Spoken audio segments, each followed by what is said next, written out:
भूतगणादिसेवितं कपीठजाम्बू फलचारुभक्षणम् उमासुतं शोकविनाशकारकम् नमामि विघ्नेश्वर पादपङ्कजम् हंसयुक्तविमानस्ते श्रीब्रह्माणी रूपधारिणी कौशाम्बक्षडिके देवी नारायणी नमोस्तुते। श्रीव्यास उवाच त्वामहं श्रावयिष्यामि कथां परमपावनी तारिणी दुर्गसंसार नानारससमन्विता। एष भाग्याकृतप्रज्ञा धन्यास्ते नृपसत्तम तेषां चित्ते सदा देवी वसति प्रेम संकुले। बोलिए श्री अम्बे मात की जय। मां जगदंबानु शब्दमय स्वरूप वांगमय स्वरूप श्रीमद देवी भागवतना चरणों में वंदन प्रणाम करी। આપણે ગત શ્રેણીમાં પ્રથમ સ્કંધ અને બીજા સ્કંધની કથા શ્રવણ કરી. જન્મેજય એમને આખો સર્પ સત્ર કર્યો, સર્પ યજ્ઞ. કારણ કે ઉત્તમ ઋષિએ જન્મેજયને કહ્યું કે તમારા પિતાના મૃત્યુનું કારણ સર્પો જ છે અને તક્ષક જ છે. એ પછી આસ્તિક ઋષિ આવ્યા અને આસ્તિક ઋષિએ એ યજ્ઞને અટકાવ્યો. આસ્તિક ઋષિએ જન્મેજયને કહ્યું કે ભૂલ તો તમારા પિતાજીની પણ છે. એક ઋષિના ગળામાં મૃતક સર્પ પહેરાવ્યો. જન્મેજય મહાભારત સાંભળ્યું, પણ ભગવાન વેદવ્યાસજીને જન્મેજયે કહ્યું કે તમે મને એવી કથા સંભળાવો કે જેનાથી મારા મનને શાંતિ મળે અને મારા પિતાજીનો મોક્ષ થાય. ત્યારે ભગવાન વેદવ્યાસજીએ કહ્યું કે જન્મેજય, તમે હસ્તિનાપુરમાં માતાજીનું મંદિર બંધાવો અને માતાજીનું અષ્ટભુજાવાળું સ્વરૂપ એની તમે પ્રતિષ્ઠા કરો અને તમે દેવી ભાગવત સાંભળો. એટલે દેવી ભાગવતની રચના પણ વ્યાસજીએ કરી અને કથા પણ વ્યાસજીએ કરી. ભગવાન વેદવ્યાસજી પીઠ ઉપર બેઠા, જ્યારથી ભગવાન વેદવ્યાસજી પીઠ ઉપર બેઠા ત્યારથી આ પીઠનું નામ વ્યાસપીઠ પડ્યું છે. આજે યુગો બદલાઈ ગયા, કેટલા વક્તા બદલાઈ ગયા. ભલે ને ટેકનોલોજીના માધ્યમથી પ્રવચન ચાલતું હોય, પણ કહેવાય કે ભાઈ વ્યાસપીઠ એ કોણ છે? તો પીઠ તો વ્યાસપીઠ જ રહી છે. તો જન્મેજય પ્રશ્ન કરેલો કે આસ્તિક ઋષિ કોણ હતા, એની આખી કથા સાંભળી. જરાતકુ એના વિવાહ જરત્કારુ સાથે થયા, જે વાસુકીની બહેન હતી. અને જરત્કારુ જ મનસા માતાજીના સ્વરૂપમાં પ્રગટ થયા, હરિદ્વારમાં બિરાજ્યા. પણ ભગવાન વેદવ્યાસજી જન્મેજયને કહે છે, ત્વામહમ શ્રાવયિષ્યામિ કથામ પરમ પાવની, હું તમને પરમ પાવની કથા સંભળાવું છું. આ કથા કેવી છે? તારિણી દુર્ગ સંસાર, સંસાર સાગરમાંથી તારવા વાળી છે. અને નાના રસ સમન્વિતા, બધા પ્રકારના રસો છે. આપણા સાહિત્ય શાસ્ત્રમાં 9 રસો છે, એવી રીતે દેવી ભાગવતમાં પણ 9 રસ છે. એશ ભાગ્ય કૃત પ્રજ્ઞા, એ જીવ ભાગ્યશાળી છે જે જીવ ભારત ભૂમિમાં આવીને માતાજીનું સ્મરણ કરે, શક્તિની ઉપાસના કરે. તેષામ ચિત્તે સદા દેવી વસતી પ્રેમ સંકુલે. તો માતાજી પ્રેમ મંદિરમાં રહે છે. અસલ સ્થાન તો માતાજીનું મંદિરમાં છે, પણ માતાજી ભક્તોના મંદિરમાં રહે છે, વન મંદિરમાં. પણ ત્રીજા સ્કંધના આરંભમાં જન્મે જે પ્રશ્ન કર્યો છે, જન્મે જય ઉવાચ ભગવન ભવતા પ્રોક્તમ યજ્ઞમંબાભિદમ મહત સા કા કથમ સમુત્પન્ના પુત્ર કસ્માચ્ચ કિમ ગુણઃ. હે વેદવ્યાસજી, મારા મનમાં પ્રશ્ન છે કે અંબાનું પ્રાગટ્ય કેવી રીતે થયું? ભગવન ભવતા પ્રોક્તમ કથમ સમુત્પન્ના, અંબાજી, માં અંબા કેવી રીતે પ્રગટ્યા? પછી માં અંબાનો યજ્ઞ કેવી રીતે કરવો? યજ્ઞ અંબા ભિદમ મહત,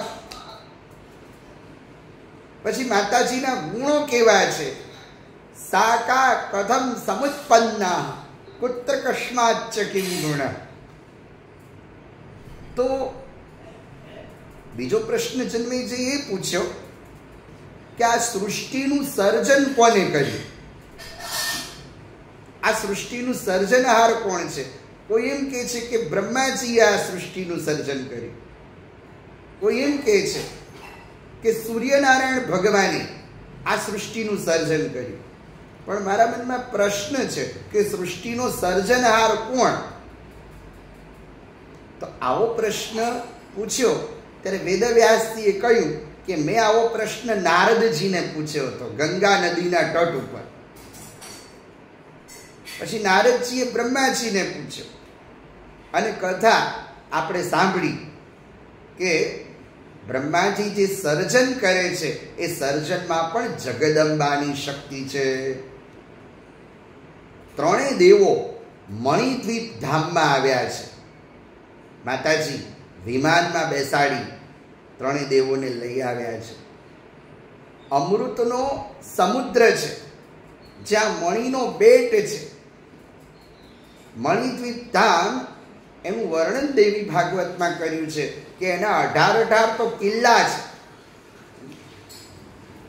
અને એ મણિદ્વીપ ધામમાં રત્ન મંડપ, સભા મંડપ, આ બધા મંડપોનું વર્ણન છે. શૃંગાર મંડપ.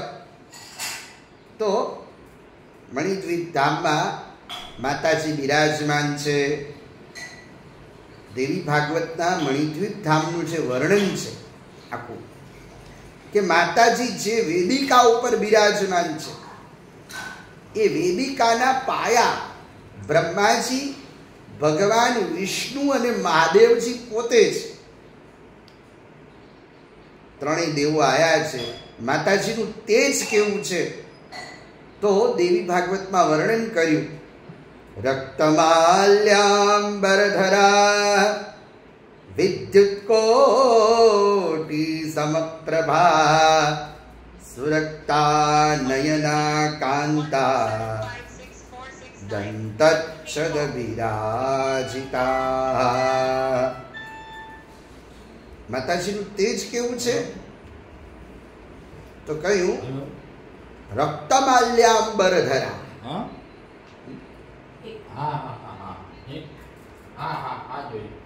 રક્તમાલ્યાંબરધરા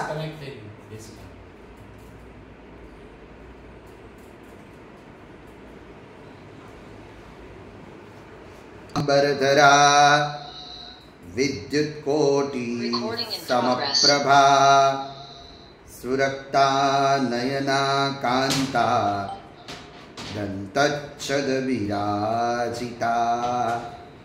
માતાજીનું સ્વરૂપ કેવું છે મણિદ્વીપ ધામમાં? તો રક્તમાલ્યાંબરધરા, માતાજીએ લાલ રંગના વસ્ત્રો પહેર્યા છે, લાલ રંગની માળા પહેરી છે, લાલ રંગની ચુંદડી પહેરી છે. અને માતાજીનું તેજ કેવું છે? તો એના તેજનું નિરૂપણ કરતા કહ્યું કે વિદ્યુત કોટી સમપ્રભા, કરોડો વીજળીઓ સમાન માતાજીનું તેજ છે.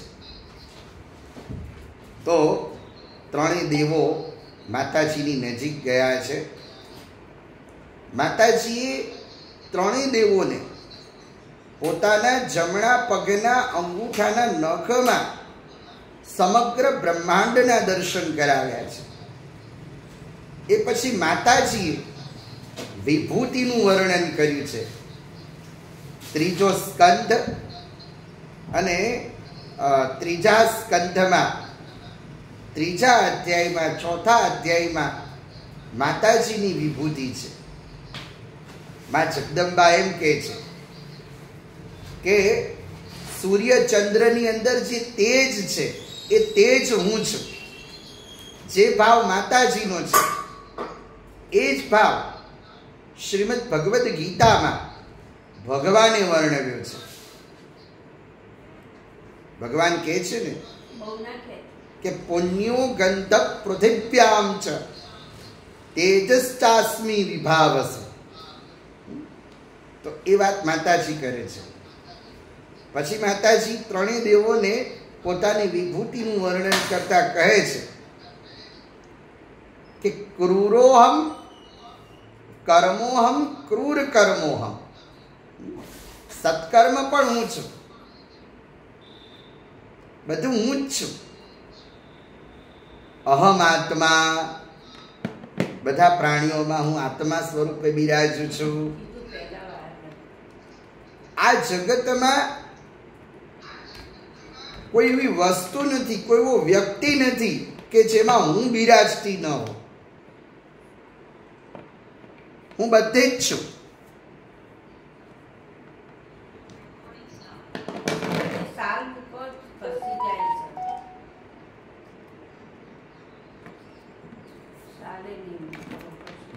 કપાઈ ગયું. બોલ બોલ. તો કૃણાલભાઈ બંધ થઈ ગયું છે. બંધ થઈ ગયું છે. ઓકે, હવે પાછું ચાલુ. તો રેકોર્ડિંગ ઇન પ્રોગ્રેસ. આવી રીતે માતાજીએ પોતાની વિભૂતિનું વર્ણન કર્યું. એ પછી તો ત્રણેય દેવોએ માતાજીની સ્તુતિ કરી છે. એ ત્રણેય દેવોમાં સૌથી પ્રથમ સ્તુતિ વિષ્ણુ ભગવાને કરી છે. કારણ કે વિષ્ણુ ભગવાને જ પરિચય કરાવ્યો હતો બ્રહ્માજીને માતાજીનો કે આ એ માં છે કે હું બાલ મુકુંદ બની વટપત્ર ઉપર સૂતો હતો ત્યારે આ જ માં મને ઝુલાવતી હતી, આ જ માં મને પ્રેમ કરતી હતી. આ બધાની માં છે. એટલે ત્રણેય દેવોની સ્તુતિ છે દેવી ભાગવતમાં. પણ ત્રીજા સ્કંદના ચોથા અધ્યાયમાં ભગવાન વિષ્ણુએ માતાજીની સ્તુતિ કરી છે. હરિરુવાચ નમો દેવ્યૈ પ્રકૃત્યૈ ચ વિધાત્રૈ સતતમ નમઃ કલ્યાણ્યૈ કામદાયૈ ચ સિદ્ધ્યૈ પુષ્ટ્યૈ નમો નમઃ સચ્ચિદાનંદરૂપિણ્યૈ સંસારરણૈ નમઃ પંચકૃત્ય વિધાત્રી તે ભુવનેશ્યૈ નમો નમઃ સર્વાધિષ્ઠાનદાયૈ ચ કૂટસ્થાયૈ નમો નમઃ અર્ધમાત્રાર્ધ ભૂતાયૈ લેખાયૈ નમો નમઃ. વિષ્ણુ ભગવાને પ્રણામ કર્યા છે. હે પ્રકૃતિ સ્વરૂપા, તમને વંદન છે, તમે વિધાતા છો. નમો દેવ્યૈ પ્રકૃત્યૈ ચ વિધાત્રૈ સતતમ નમઃ. તમે ભક્તજનો ઉપર કૃપા દૃષ્ટિ કરવા વાળા છો, કલ્યાણ કરવા વાળા છો. એટલે તમારું નામ કલ્યાણી છે. કલ્યાણી કામદાયૈ ચ. ભક્તોની મનોકામના તમે પૂર્ણ કરવા વાળા છો. સિદ્ધ્યૈ પુષ્ટ્યૈ નમો નમઃ. તમે ભક્તજનોને સિદ્ધિ પ્રદાન કરવા વાળા છો. તમારું સ્વરૂપ કેવું છે? સત ચિત અને આનંદ સ્વરૂપિણી તમે છો. સચ્ચિદાનંદ રૂપિણ્યૈ સંસાર રણયે નમઃ. ભવ એ રણ છે, પણ એમાંથી મુક્ત કરવા વાળા તમે છો. સૃષ્ટિના પંચ કૃત્યો તમે કરો છો. બ્રહ્માજી સર્જન કરે છે, એ સર્જનમાં પણ તમારી શક્તિ છે. હું પાલન કરું છું તો પાલનમાં પણ તમારી શક્તિ છે. અને મહાદેવજી સંહારનું કાર્ય કરે છે તો એમાં પણ તમારી શક્તિ છે. તિરોભાવ એટલે ભક્તજનોને મોક્ષ તમે આપવા વાળા છો. અનુગ્રહ એટલે ભક્તજનો પર કૃપા દૃષ્ટિ કરવા વાળા છો. પછી કહ્યું સર્વાધિષ્ઠાનદાયૈ ચ કૂટસ્થાયૈ નમો નમઃ. તમે કૂટસ્થ સ્વરૂપે છો, તમે અધિષ્ઠાન છો. અને મંત્રોમાં આપણે કોઈ પણ મંત્રનું ઉચ્ચારણ કરીએ તો મંત્રોનો જે સ્વર છે, જેમ આપણે બોલીએ ને ઓમ પૂર્ણમદ પૂર્ણમિદમ પૂર્ણાત પૂર્ણમુદચ્યતે, એ મંત્ર બોલીએ તો મંત્રોમાં સ્વર સ્વરૂપે તમે છો. મંત્રોની અંદર જે સ્વર છે, જે વ્યંજન છે, જે માત્રા છે, એ માત્રા સ્વરૂપે તમે છો. ગાયત્રી મંત્રમાં જે ત્રણ વ્યાહૃતિ છે, ભૂ ભુવઃ અને સ્વઃ, એ વ્યાહૃતિ સ્વરૂપે તમે છો. આ જગતમાં કોઈ એવી વસ્તુ નથી, આ જગતમાં કોઈ એવો વ્યક્તિ નથી કે જ્યાં તમે બિરાજતા ના હો. તમે બધે જ બિરાજો છો.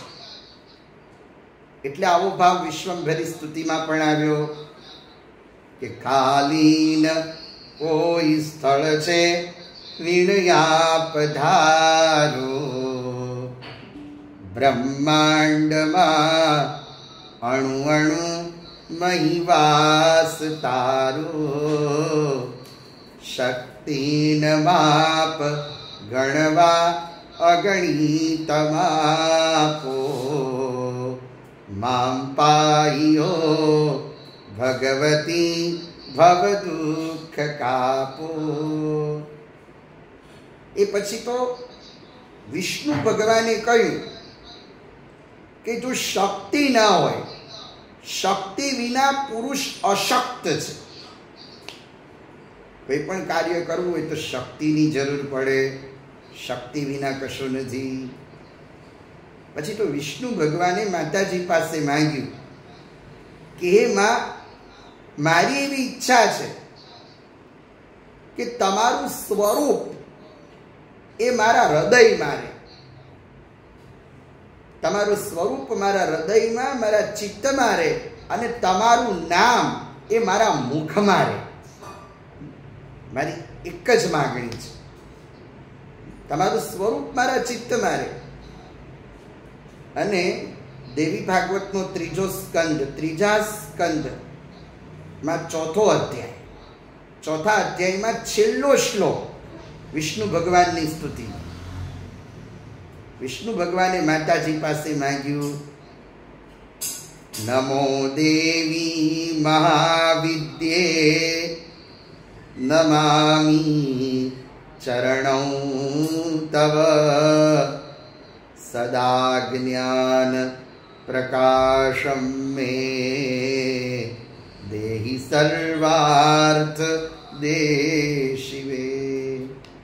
નમો દેવી મહાવિદ્યે, હે વિદ્યા સ્વરૂપિણી, હું તમને વંદન કરું છું, તમે વિદ્યા છો. સદા જ્ઞાન પ્રકાશમ મે, મારી અંદર તમે જ્ઞાનનો પ્રકાશ કરો. દેહી સર્વાર્થ દેશિવે, હું સર્વ અર્થોને જાણું. આવું વિષ્ણુ ભગવાને માતાજી પાસે માંગ્યું. ફરીથી હું આ શ્લોક બોલું છું, અને ખાસ કરીને આ શ્લોક બાળકો માટે છે કે માતાજી મેધાશક્તિ, યાદ શક્તિ બાળકોની વધારે, એના વિદ્યા ક્ષેત્રે એ આગળ વધે, એના માટે ફરીથી આ શ્લોકનું આપણે 2 વખત ઉચ્ચારણ કરીશ. નમો દેવી મહાવિદ્યે નમામિ ચરણૌ તવ સદા જ્ઞાન પ્રકાશમ મે દેહી સર્વાર્થ દેશિવે. નમો દેવી મહાવિદ્યે નમામિ ચરણૌ તવ સદા જ્ઞાન પ્રકાશમ મે દેહી સર્વાર્થ દેશિવે. જો શ્લોકના શબ્દો છે, નમો દેવી મહાવિદ્યે નમામિ ચરણૌ તવ સદા જ્ઞાન પ્રકાશમ મે દેહી સર્વાર્થ દે શિવે. તો આવી રીતે વિષ્ણુ ભગવાને માતાજીની સ્તુતિ કરી, માતાજી પાસે માંગ્યું. એ પછી તો 3જા સ્કંધના 5મા અધ્યાયમાં મહાદેવજીની સ્તુતિ છે. તો જેટલી વિષ્ણુ ભગવાનની સ્તુતિ દિવ્ય છે, એટલી જ મહાદેવજીની સ્તુતિ દિવ્ય છે. અને આ જે સ્તુતિઓ છે બંને દેવોની, આ સ્વતંત્ર વિષય છે આખો દેવી ભાગવત.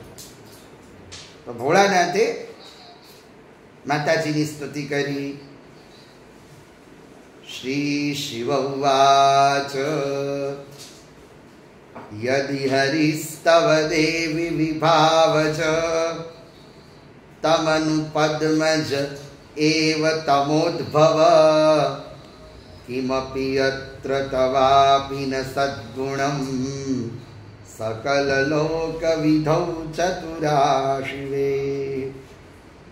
ત્વમસી ભુસ્સલિલમ પવનસ્તથા ખમપિ વહ્નિ મનો ગુણપેત જનની તાની પુનાની કર્ણાની ત્વમસી બુદ્ધિ મનો વ્યથલંકૃતૈ. તો મહાદેવજી સ્તુતિ કરતા કરતા કહે છે કે યદિ હરિસ્તવ દેવી વિભાવ છે, જો ભગવાન વિષ્ણુ તમારાથી પ્રગટ થયા હોય, તમનું પદ્મજ એવ તમોદ્ભવ, પદ્મજ, પદ્મજ કહેતા બ્રહ્માજી, જો બ્રહ્માજી તમારાથી ઉત્પન્ન થયા હોય, ભગવાન વિષ્ણુ તમારાથી પ્રગટ થયા હોય, તો હું એ તમારાથી જ પ્રગટ થયો છું. હવે આપણી અંદર 3 ગુણો છે, સત્વગુણ, રજોગુણ અને તમોગુણ. એટલે મહાદેવજી પોતાની સ્તુતિ કરતા કરતા એમ કહે છે કે યદિ હરિસ્તવ દેવી વિભાવ, જો સત્વ ગુણના અધિષ્ઠાતા ભગવાન વિષ્ણુ તમારાથી પ્રગટ થયા હોય, જો રજોગુણના અધિષ્ઠાતા બ્રહ્માજી તમારાથી પ્રગટ થયા હોય, તો હું પણ તમો ગુણનો અધિષ્ઠાતા રુદ્ર એ તમારાથી પ્રગટ થયો છું. અને આ પ્રસંગને શિવાનંદ સ્વામીજીએ પણ પોતાની આરતીમાં વર્ણવ્યો છે કે તેરશે તુળજા રૂપ તમે તારી માતા, બ્રહ્મા વિષ્ણુ સદા શિવ, બ્રહ્મા વિષ્ણુ સદા શિવ, ગુણ તારા ગાતા. અંબે જયો જયો માં જગદયંબે. તો હું પણ તમારાથી જ ઉત્પન્ન થયો છું. તમારા ગુણોને હું કેવી રીતે વર્ણવી શકું? કિમપી યત્ર તવાપી ન સદ્ગુણ સકલ લોક વિધૌ ચતુરા શિવે. તમે ભક્તજનો ઉપર કલ્યાણ કરવાવાળા છો, શિવે કૃપા દૃષ્ટિ કરવાવાળા છો. પછી માતાજીના સ્વરૂપનું વર્ણન કર્યું છે મહાદેવજીએ કે તમે કયા કયા સ્વરૂપે છો. તો કહ્યું ત્વમસી ભૂ સલિલમ, આ ધરતી એ તમારું સ્વરૂપ છે. સલિલમ એટલે તમે જળ સ્વરૂપે છો. પવનસ્તથા, પવન એ તમારું સ્વરૂપ છે. એ પછી તમે અગ્નિ સ્વરૂપે છો. અને મન બુદ્ધિ સ્વરૂપે તમે જ બિરાજમાન છો. ત્વમસી બુદ્ધિ મનો વ્યથલંકૃત. એટલે બુદ્ધિ એ માતાજીનું સ્વરૂપ છે. એટલે જ કીધું આદ્ય શક્તિ તુજને નમુમાં બહુચરા, ગુણપતિ લાગુ પાય.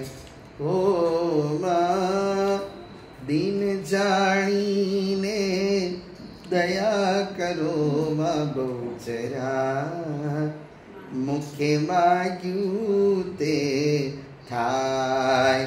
હો મા શંખલપુર સોહામણુમાં બહુચરા, ત્યાં છે તમારો વાસ. હો મા શંખલપુર સોહામણુમાં બહુચરા, ત્યાં છે તમારો વાસ. હો મા સર્વે દેવોએ કરી સ્થાપનામાં બહુચરા, ધરાવ્યું બહુચરાજી નામ. હો મા આદ્ય શક્તિ તુજને નમુમાં બહુચરા, ગુણપતિ લાગુ પાય. તો વાણી એ સ્વરૂપે તમે બિરાજમાન છો. અને પછી મહાદેવજીએ માતાજી પાસે માંગ્યું. સ્તુતિ કરતા કરતા મહાદેવજી કહે છે વિવિધ, મહાદેવજી સ્તુતિ કરતા કરતા કહે છે વિવિધ વેશ વિલાસ કુતૂહલમ. આ જગતમાં તમે વિવિધ સ્વરૂપે વિચરણ કરી રહ્યા છો. જે તમને જાણી શકે એ જ જાણી શકે. આ સચરાચર જગતમાં તમારો જ નિવાસ છે. પછી મહાદેવજીએ માતાજી પાસે શું માંગ્યું? વિષ્ણુ ભગવાને ભક્તિ માંગી, જ્ઞાન માંગ્યું. તો મહાદેવજીએ શું માંગ્યું? જનની દેહી પદાંબુજ સેવનમ. હે જનની, હે માં, તમે જો અમારા પર પ્રસન્ન થયા હો તો જનની દેહી પદાંબુજ સેવનમ, અમને તમારા ચરણોની સેવા આપજો. અમારે બીજું કાંઈ જોઈતું નથી. કથમ વાદ્ય ભવાર્ણવૈ વહી જનની તારય તારય તારકૈ. હું ભવરણમાં ભટકી રહ્યો છું. જનની તારય તારય તારકૈ. એ જનની તમે જ અમને તારો. અને પછી મહાદેવજીએ માંગ્યું, પ્રથમ જન્મની ચાતિ ગતો ભયા તદનુ તદનુ ભાતિ નવાક્ષર વહી. અહીંયા બહુ સુંદર મહાદેવજી નિરૂપણ કર્યું પોતાની સ્તુતિમાં કે જ્યારે ગઈ સૃષ્ટિ હતી, ગત સૃષ્ટિમાં તમે મને નવાર્ણ મંત્રની દીક્ષા આપી હતી. તમે નવાર્ણ મંત્ર પ્રગટ કર્યો હતો એ હું ભૂલી ગયો છું. બ્રહ્માજીએ પણ માતાજીને નિવેદન કર્યું કે તમે અમને નવાર્ણ મંત્રની દીક્ષા આપો. આ મહાદેવજી અને બ્રહ્માજીનો ભાવ સાંભળી માં જગદંબાએ પોતાના મુખારવિંદમાંથી નવાર્ણ મંત્ર પ્રગટ કર્યો. માતાજીનો 9 અક્ષરનો મંત્ર છે. ઓમ ઐમ રીમ ક્લીમ ચામુંડાય વિચ્છે. માતાજીને પ્રસન્ન કરવા માટે, કુલદેવીની પ્રસન્નતા માટે આ નવાર્ણ મંત્રનું ખૂબ મહત્વ છે. અને માતાજીએ પોતાના મુખારવિંદમાંથી આ મંત્ર પ્રગટ કર્યો છે. તો ઐમ રીમ ક્લીમ એ 3 બીજ છે માતાજીના. અને એ 3 બીજોના 3 અધિષ્ઠાત્રી દેવી છે. ઐમ એ સારસ્વત બીજ છે, જેના અધિષ્ઠાત્રી સરસ્વતી માતાજી છે. પછી રીમ એ માયા બીજ છે, એના અધિષ્ઠાત્રી મહાલક્ષ્મી માતાજી છે. ક્લીમ એ કામરાજ બીજ છે, જેના અધિષ્ઠાત્રી મહાકાલી માતાજી છે. ચામુંડાય વિચ્ચે. ચામુંડાય વિચ્ચે. ચામુંડાનો અર્થ છે, હે માતાજી તમે મને બ્રહ્મ વિદ્યા આપો, તમે મને જ્ઞાન આપો. અને કુંજિકા સ્તોત્રમાં તો કેટલું મહત્વ છે આ મંત્રમાં. કુંજિકામાં મહિમા ગાયો છે, ઐંકારી સૃષ્ટિ રૂપાય રીમકારી પ્રતિપાલિતા ક્લીમકારી કામરૂપિણ્યૈ બીજરૂપી નમોસ્તુતે. માતાજી બીજ સ્વરૂપે છે, તો બીજરૂપી નમોસ્તુતે નમસ્કાર કર્યા છે. પણ ઐંકારી સૃષ્ટિ રૂપાય, જે ઐમ છે એ સૃષ્ટિના સર્જન સમયે આ બીજ બ્રહ્માજીને સંયોગ કરે છે. રીમકારી પ્રતિપાલિતા. ઐમ એ સર્જન કરવા વાળું છે. રીમકારી પ્રતિપાલિતા. રીમ એ પાલન પોષણ કરવા વાળું છે. ક્લીમકારી કામરૂપિણી, મનોકામનાની પૂર્તિ કરવા વાળું છે ક્લીમ.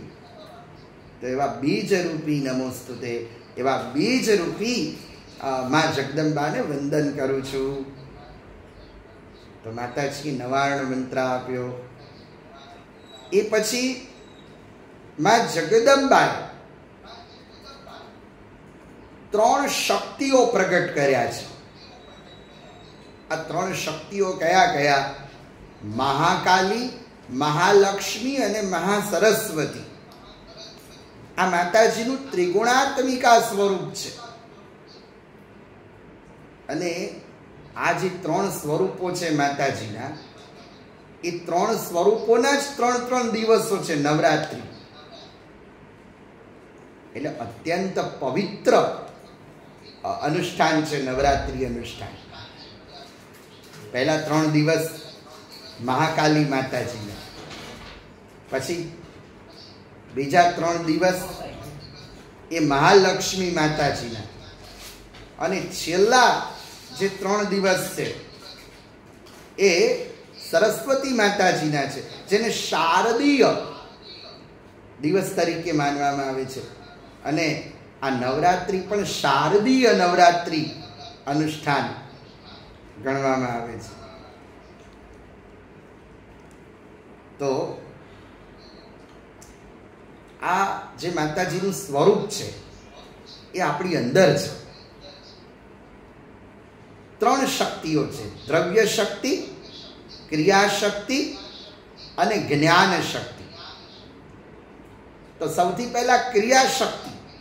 ક્રિયા એટલે કર્મ.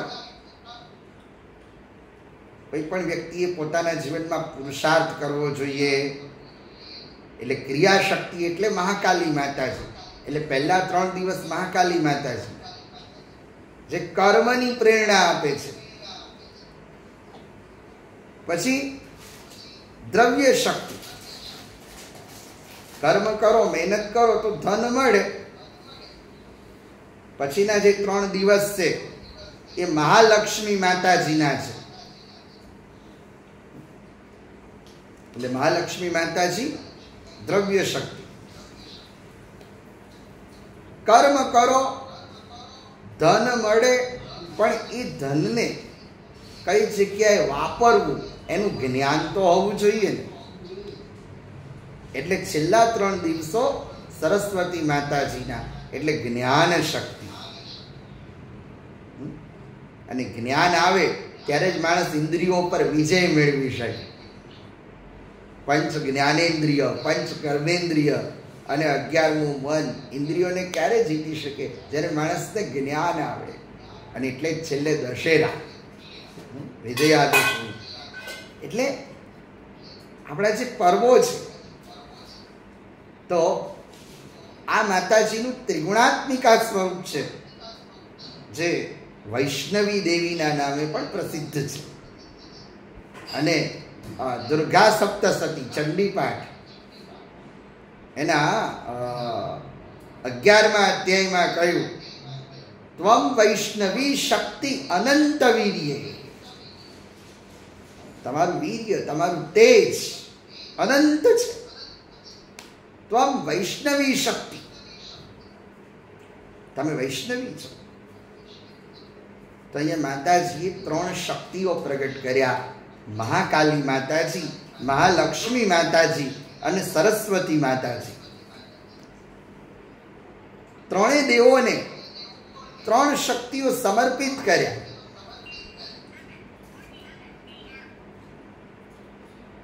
અને બ્રહ્માજીને મહાસરસ્વતી માતાજી સમર્પિત કર્યા.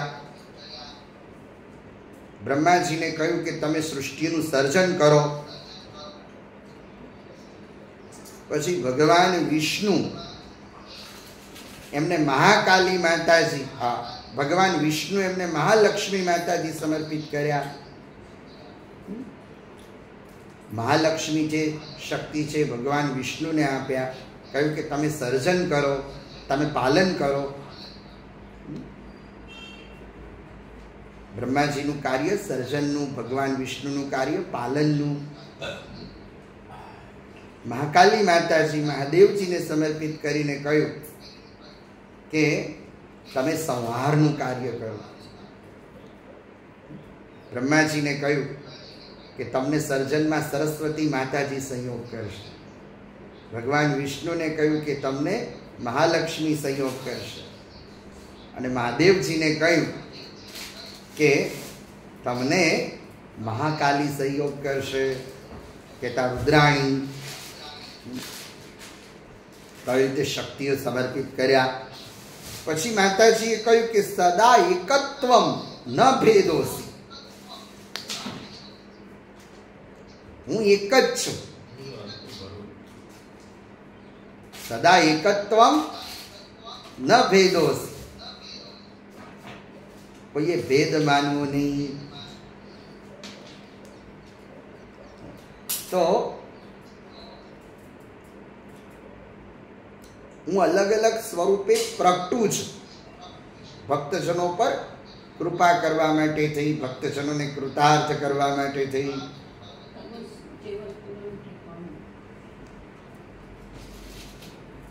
એ પછી તો માતાજીએ ત્રણેય દેવોને કહ્યું કે હું તમને જે શક્તિ મેં તમને જે પ્રદાન કરી છે એ શક્તિને તમે બરાબર એનું જતન કરજો. જે દિવસે તમે શક્તિનું અપમાન કરશો એ દિવસે શક્તિ તમને છોડીને ચાલી જશે. એટલે હંમેશા શક્તિનું સન્માન કરજો. તો માતાજી અહીંયા નારી સન્માનની વાત પણ મૂકી છે. મનુ મહારાજે મનુસ્મૃતિમાં કહ્યું, યત્ર નાર્યસ્તુ પૂજ્યંતે રમંતે તત્ર દેવતા. જે ઘરમાં નારીનું સન્માન થાય ત્યાં દેવોનો નિવાસ છે. અને વાત અહીંયા માતાજીએ મૂકી છે સહજ ભાવથી. અને પછી માતાજીએ ખૂબ સુંદર નિરૂપણ કર્યું. યો હરીશ શિવ સાક્ષાત યો શિવ સહરિ સ્વયં યે દ્વયો ભેદમાતિષ્ઠ ભવેયુ નરકાગતિ. યો હરીશ શિવ સાક્ષાત. હરિ અને હર એક જ છે. યો શિવ સ હરિ સ્વયં.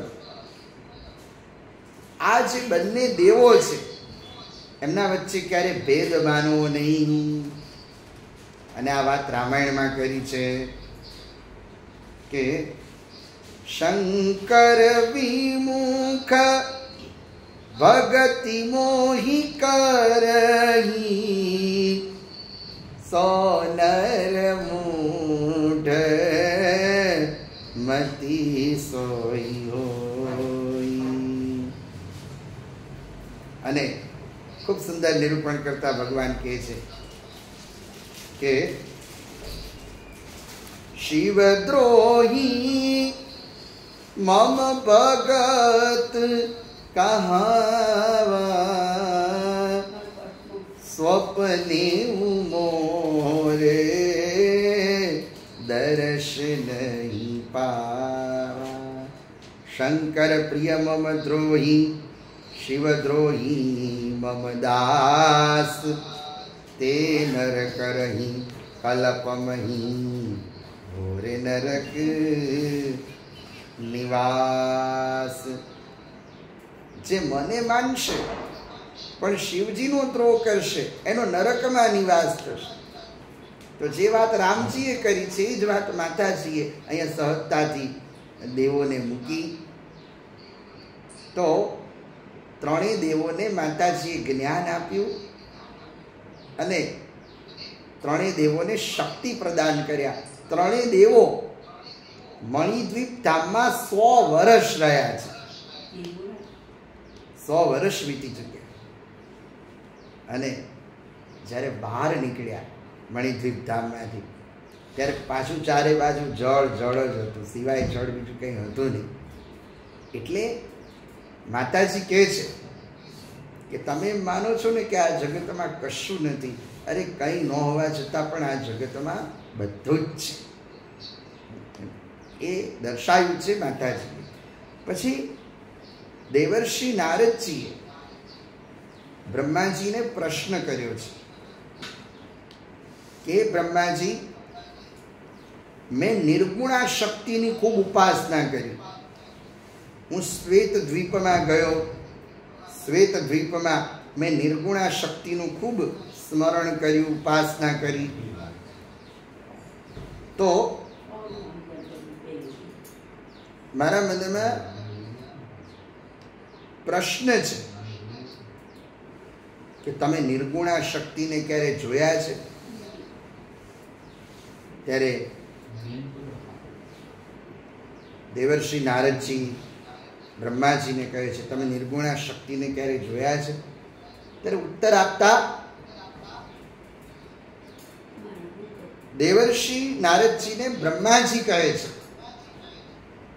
કે નિર્ગુણા શક્તિ એ અનુભવનો વિષય છે, એ જોવાનો વિષય નથી. જે માતાજીનું નિર્ગુણ સ્વરૂપ છે એ દેખાય નહીં, એનો અનુભવ થાય. ઉદાહરણ તરીકે પવનને જોવાય નહીં પણ પવનથી જીવાય, એને જોવાનો પ્રયત્ન ના કરાય. તો નિર્ગુણા શક્તિ એ અનુભવનો વિષય છે. અને પછી ત્રીજો સ્કંધ એનો 7મો અધ્યાય, 8મો અધ્યાય અને 9મો અધ્યાય, આ ત્રણેય અધ્યાયમાં બ્રહ્માજી નારદજીને ગુણોનું વર્ણન કરે છે. જે શ્રીમદ ભગવદ્ ગીતાજીનો 14મો અધ્યાય છે, ગુણત્રય વિભાગ યોગ. બસ એ જ વાત અહીંયા દેવી ભાગવતમાં મૂકી છે કે વ્યક્તિની અંદર 3 ગુણ છે, સત્વગુણ, રજોગુણ અને તમોગુણ. આ સૃષ્ટિ એ ત્રિગુણાત્મક છે. તો ગુણોથી જ બધું ઉત્પન્ન થાય છે. સત્વગુણથી શું ઉત્પન્ન થયું? તો કે છે સત્વગુણથી પંચમહાભૂતની ઉત્પત્તિ થઈ. આકાશ, વાયુ, તેજ, જળ અને પૃથ્વી. પછી રજોગુણથી એની પંચ તન્માત્રાઓ ઉત્પન્ન થઈ. શબ્દ, સ્પર્શ, રૂપ, રસ અને ગંધ. અને તમો ગુણથી પંચ જ્ઞાનેન્દ્રિય અને પંચ કર્મેન્દ્રિયોનું સર્જન થયું. તો આ બધું ત્રિગુણાત્મક છે, પણ એની વિશેષ ચર્ચા આપણે પાછા બીજા સત્રમાં કરીશું. અત્યારે અહીં જ વાણીને વિરામ આપું. બોલો અંબે માત કી જય. આરતી પ્રગટાવજો. આજે સાંજે છે ને, અમારા સમય પ્રમાણે જય. ખમ્મા ખમ્મા હોય અંબે માત, માંડી હું તો પ્રેમે ઉતારું તારી આરતી રે માં. શક્તિ સ્વરૂપે તારો વાસ, માંડી હું તો પ્રેમે ઉતારું તારી આરતી રે. દરિયા દિલની માડી તારો મહિમાય પરંપાર. તારો પાલવ પકડ્યો એનો પલમાં બેડો પાર. તારા ચરણોનો વિશ્વાસ, માંડી હું તો પ્રેમે ઉતારું તારી આરતી રે માં. માંડી તારા દર્શન કરતા પાપી પાવન થાય. ભાવે તારી ભક્તિ કરતા આનંદ મંગલ થાય. સૌના મનડાની પૂરો વાસ, માંડી હું તો પ્રેમે ઉતારું તારી આરતી રે માં. નિર્ધનને તું વૈભવ દેતી દેતી સુખ ભંડાર. વંશતણીમાં વેલ વધારે પુત્રયને પરિવાર. સૌના મનડાની પૂરો આશ, માંડી હું તો પ્રેમે ઉતારું તારી આરતી રે માં. ખમ્મા ખમ્મા હોય અંબે માત, માંડી હું તો પ્રેમે ઉતારું તારી આરતી રે માં. કર્પૂર ગૌરમ કરુણાવતારમ, સંસાર સારમ ભુજગેન્દ્રહારમ. સદાવ સંતમ હૃદયારવિંદે, ભવમ ભવાની સહિતમ નમામિ. મંગલમ ભગવાન વિષ્ણુર્મંગલમ ગરુડધ્વજ મંગલમ પુંડરીકાક્ષો મંગલાય તનોહરિ સર્વમંગલમંગલે શિવે સર્વાર્થ સાધિકે શરણ્યે ત્રંબકે ગૌરી નારાયણી નમોસ્તુતે નારાયણી નમોસ્તુતે જલેન શીતલીકરણમ બોલ્યે અંબે માત કી જય.